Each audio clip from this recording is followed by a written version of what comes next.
Hey everyone, welcome back to another recap podcast from SNXweave, where we give quick weekly recaps of news and important updates from the previous week from the Spartan Council and core contributors, as well as discuss what the Grants Council and ambassadors are up to, so let's get started.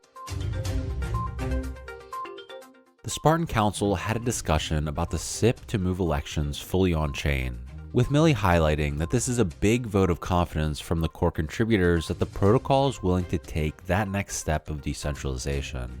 Noah and Maddie are leading the initiative and working on a more detailed roadmap on this particular item. In the next week or so, we should be hearing a more refined version of what the governance end state is expected to look like for the protocol. It will include the updated election module, with Cannon as a deployment tool and integrated Gnosis safes. A big change in this process will be the deprecation of the PDAO, which means Spartan Council votes will directly deploy protocol upgrades. The plan is to start small with SCCPs, then eventually graduate to SIPs being deployed this way as well. In other discussion, Duck brought up deprecating spot synth offerings. Currently, with 30% long debt skew and 2.5% APR, there's no real incentive for new stakers to enter the system. A big part of this is the spot synth offerings, specifically SBTC and SETH, which account for nearly all of that skew but are not productive for the protocol in terms of fee generation.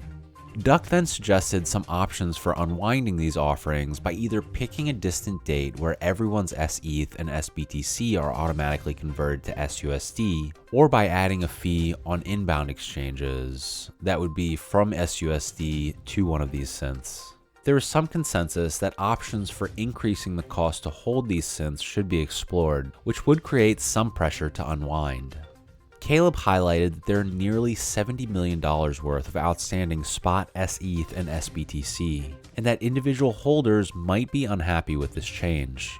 Even deprecating S-Link, with roughly 150,000 in outstanding synths, was disruptive for some. Caleb also brought up the fact that a forced change like this would likely cause peg problems if users were forced to exit millions of dollars of synth positions over a short period of time. Duck will be drafting a SIP to add a fee for entering SBTC and SETH positions and 0% on the way out. Caleb mentioned that even this idea might not be a viable solution, as it will remove the incentive for arbitrageurs to keep the curve pools balanced. Next up, in ambassador updates, the team discussed how they were assisting protocols within the ecosystem with their OP grant and mission request drafts and submissions. Matt's mission request proposal for best-in-class perps got approved by the OP Token House. You can see the list of approved missions in our blog. Mojo also recently released another governance update for the ambassadors, so be sure to check that out on Twitter.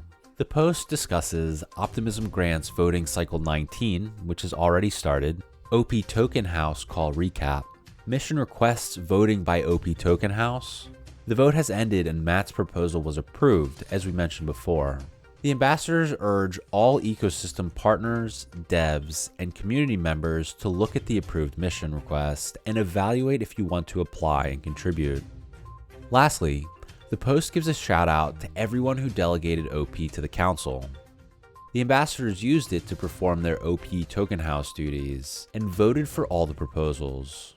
Results can be found in our blog. And that's it for today's updates. Be sure to check out our weekly recap blog post, share this podcast link, and let us know what you think and what you'd like to hear more about from SNXweave. Thanks for listening.